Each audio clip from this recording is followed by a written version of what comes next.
As I write and record this, Resident Evil 8 has been out for a few days, and after finishing my first playthrough at 4 AM last night, I said, okay, let's do this again tomorrow.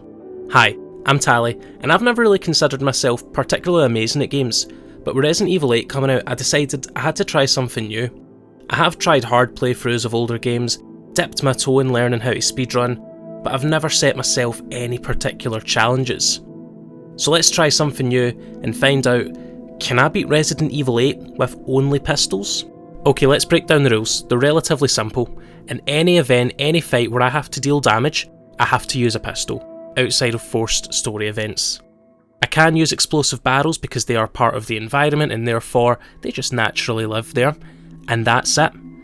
So let's dive in. So as I get into things, by the way, please do expect spoilers. If you have not completed the game, do not watch the video, come back when you're done. It's okay, but there will be spoilers. So Resident Evil 8 starts off in the Winters household, and I'm happy to say it's a pretty normal night. No! What? Why? Yep, pretty normal night. We wake up after getting the worst taxi ever and crashing, and we get a fun call. Hey, Ethan, make sure to like and comment and subscribe. And then we're off. We make our way into town where this kind gent sets us up with our first weapon, and then promptly, well, he kind of disappears. We almost bite the dust when we're dragged through the floor and attacked by my biggest enemy ever, a furry. What's this? And it's time for our first hurdle, and terrible aim aside, I managed to get through it quick enough, but I wouldn't want to take on loads of these at once. Oh god, oh god, oh god! Now, this area isn't actually too bad, and while we get the shotgun, we're not using it, and it doesn't actually take that many pistol rounds to put this to an end. I'm not sure if it's about damage dealt or time survived, but everything went pretty smoothly. I don't think anyone really got hurt. But now we get to go straight into the village.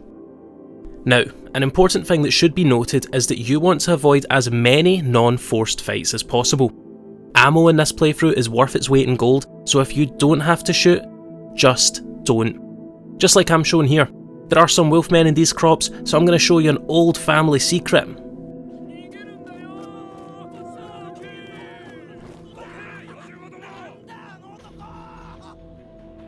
Once we've done that, we now find a couple of friends, make it into the safe house. I sure do hope that my new friends stay safe here and they all make it out alive. Oh well, at least Elena's safe. Screw this, I'm sure my daughter lives in that castle somewhere. Okay, so I've made it to the castle, and no sooner than I arrived does this Nick Cage looking dude try and ruin my day. He packs me up in metal and takes me to his friends like a freshly caught fish. Now this part is super light on action, so let me summarise. Ethan falls down a hole, runs through caves, nearly gets shredded, meets the merchant, makes it to the castle again, where he's almost immediately captured, escapes and falls down another hole. But now we're in the dungeon, and this is where the game starts to throw some enemies at us. But being honest, you can get away by running past almost all of them. Of course, you're going to have to pop one or two in the head because they do find themselves in awkward positions, or you can just block. You'll take a little bit of damage, but there's nothing too much that you can't get by. Once you've made it past this part, you make it to the first mini-boss of the game, which is one of the 3 cute vampire chicks. Please don't ask me what their names are, I just call them Saucy, Sexy and the blonde one. If I'm honest, there's nothing too crazy here, it's not a hard fight at all. Maintain distance and pop her till she freezes over. Between Sister 1 and Sister 2, not much happens, you're just exploring and dodging. Except for this one particular amazing moment.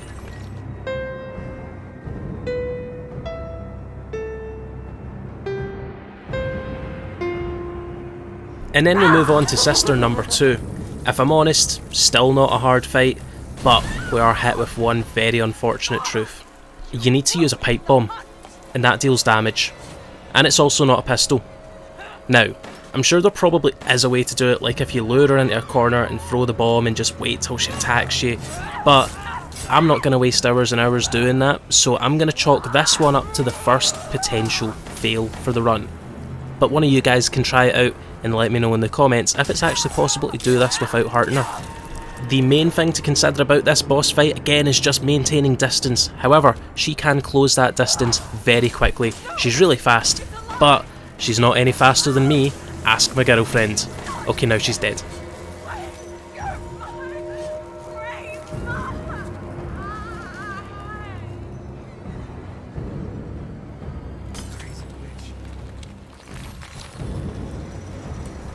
And for sister number 3, I'm not going to pretend that she's any harder either. She actually kind of makes you feel bad for her by getting upset and grovelling a little bit, but then I remember she's just a sentient conglomerate of killer flies, so I don't feel too bad anymore.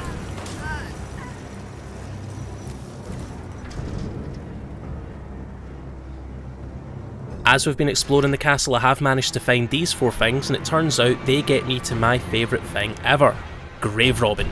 However, as with many things in my life, I cannot get away with doing something I enjoy without someone pulling me up, so here's the big lady.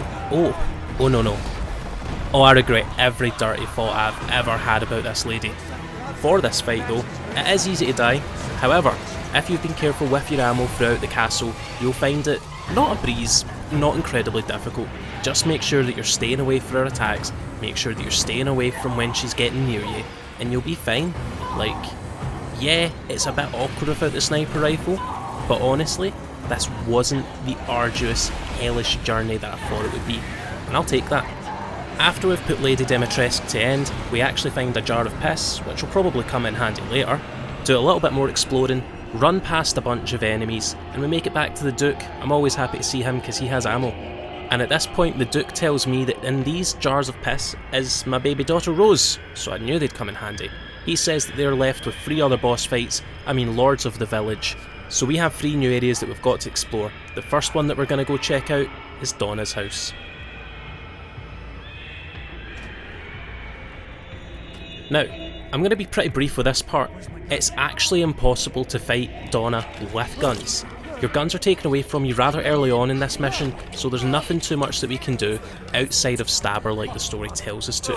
However, there's one particular part of this that since I had to endure, you will also have to endure. I hope you enjoy this.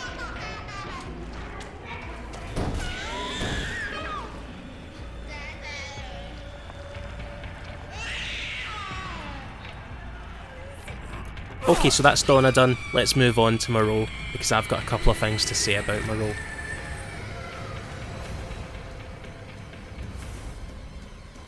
Before we even get to Moreau's area, we're attacked by an ancient beast, and these things are not fun. However, I had no intention of putting this beast to sleep. He managed to evade me, he managed to run away, and I managed to run very quickly past him because he will rip my leg off if I'm not careful. However, this now does take us to Moreau's area, and if I'm honest, Moreau's area isn't really that dangerous either. There's one particular spot where you can be ambushed by a lot of lichen, but it's actually really easy to run by, like super duper easy to run by, so I'm not really worried about that in any way, shape or form. What I was really worried about though was Moreau himself. As we all know, he's the best,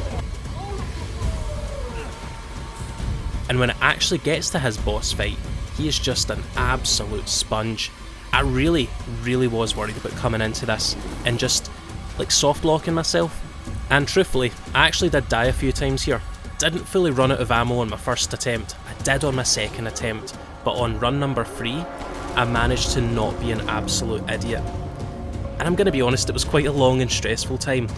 And after exhausting all of the ammo I had for my Lemmy, and all of the backup ammo, all I had was the backup M1911. It had 1 magazine in it. And I got down to 4 bullets before it finally put this dude down. But the journey there, from the full magazine to 4 bullets, might have just been one of the most stressful times of my life. I'm not a fan of this boss, I am very glad he's dead, and I hope that I never have to face against this freaky fish guy ever again.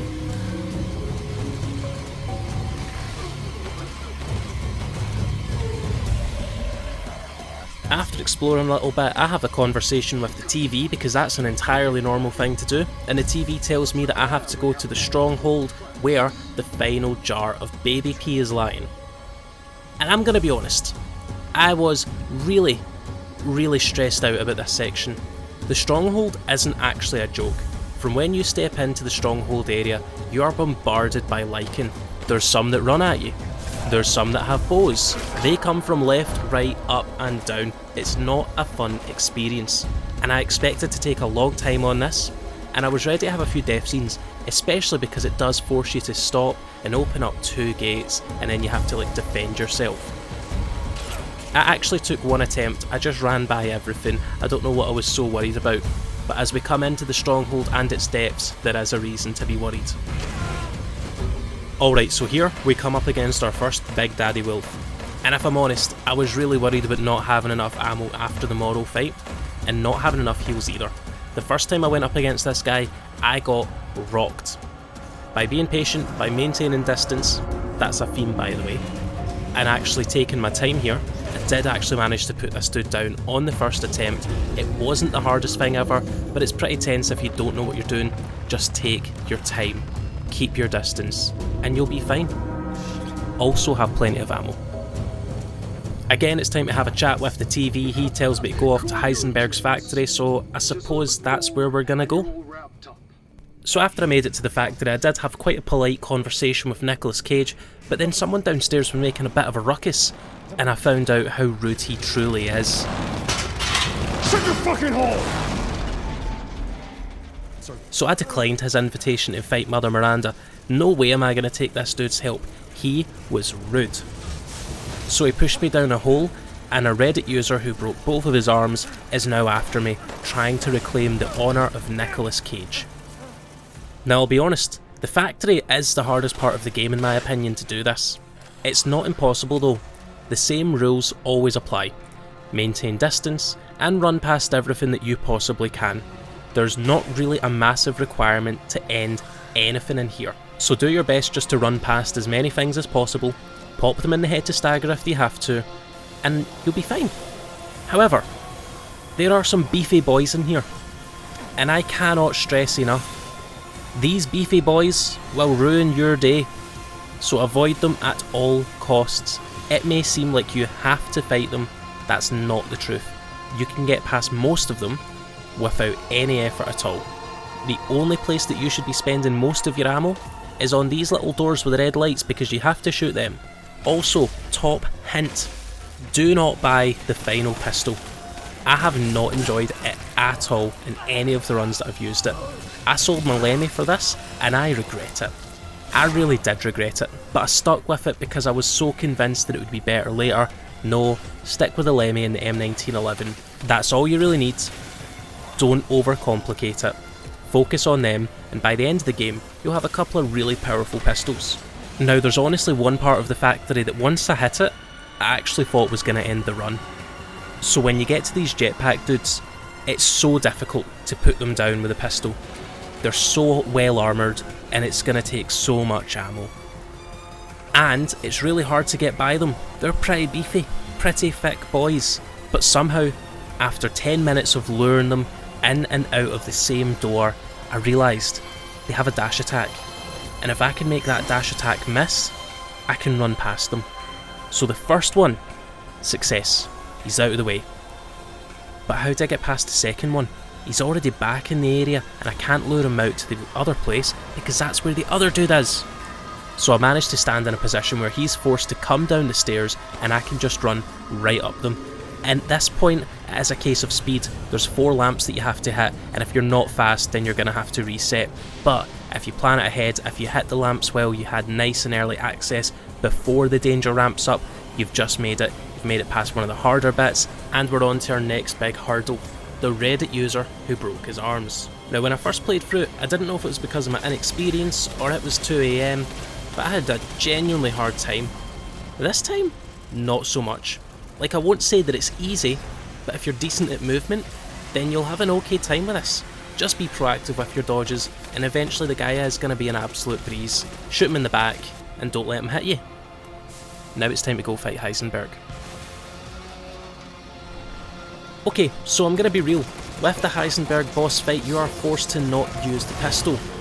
But honestly, the thing that you are given, this machine gun chainsaw abomination tractor, it's the tits. This is without a doubt one of my favourite action sections, and it's so cathartic to go absolutely ham. However, you do have to finish this dude off on foot, and I thought pistol only here would actually be quite a difficult one. Last time I played it, I used a sniper for the whole fight, and it just had a high damage output, so I didn't know if the pistol had the damage output or the accuracy to be able to take on Heisenberg. It turns out, again, if you stay far away and you are careful with your shots, then you actually get. It's not an impossible boss fight, but it's one where you've just got to be on your toes all the time. Overall though, 9 out of 10 boss fight.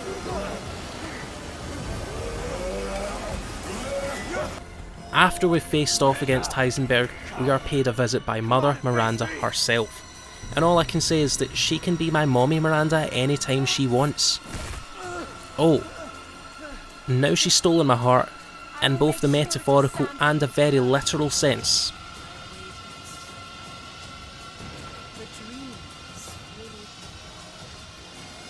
Alright, now as Ethan takes a dirt nap, we're going to play as Chris for a little while, and I'm going to be very real. This part is a breeze. While there might be more lichen than you've ever had to handle so far, Chris has access to both a solid pistol and so much ammo that you cannot run out. He does have a section against a beefed up big bad wolf, which you do need to use the target locator for. So again, this really doesn't seem feasible to be done pistol only, but it's up to you whether or not these forced interactions break the rules or not. Also, I do get the vibe that maybe with enough ammo that guy actually can go down. Might be something to experiment with. When this is done, we find out just how special Ethan is. All throughout my first playthrough of this and Resident Evil 7, I've always said, Ethan is just built different. Turns out I was right. Even without a heart, he literally just walks it off. Alright, so this takes us to just before the final fight. Before the final fight, you have one last chance to upgrade, and here is my advice to you. Make sure that you have the M1911 as upgraded as humanly possible at this point. I did not. It made my first Miranda attempt way more difficult than it had to be. I just think the M1911 is the best pistol. Feel free to prove me wrong with stats. But yeah, it's my favourite. So here's how my first attempt went. I really messed up. Alright, so it turns out the machine pistol does not have the DPS to be able to knock her out when she turns the room pitch black. And eventually, I ran out of ammo and I died.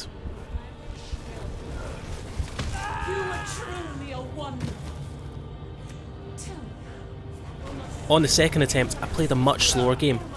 Played a bit of cat and mouse, little trades back and forth, stealing some shots here and there, and picking up the pistol ammo that drops occasionally.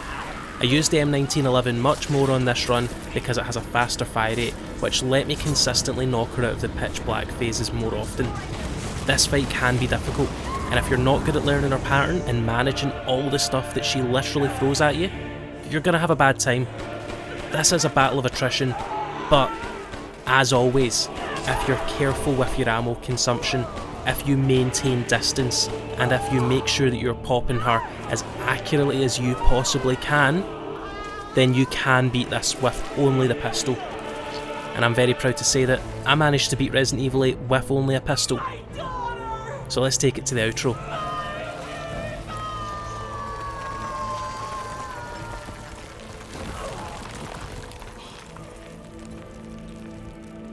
So all throughout this, I actually expected it to be much more difficult than it was, but as you'll have noticed, almost every boss fight I've said this was easier than I expected. However, I can't say that I found the whole run super easy. Definitely more fun than I expected it to be though, and I really didn't expect it to be that easy to run from that many encounters. I really only fought things on the boss fights. Definitely did have a few deaths here and there, but nothing notable enough to point out. It was just me being stupid. Now, as always, make sure to like, make sure to comment your thoughts down below, and make sure to subscribe in order to feed the ever-hungry algorithm, so that I can quit my job and become a full-time pro Uber gamer. As always, you have been amazing, I have been Tally, I'll catch you later, bye.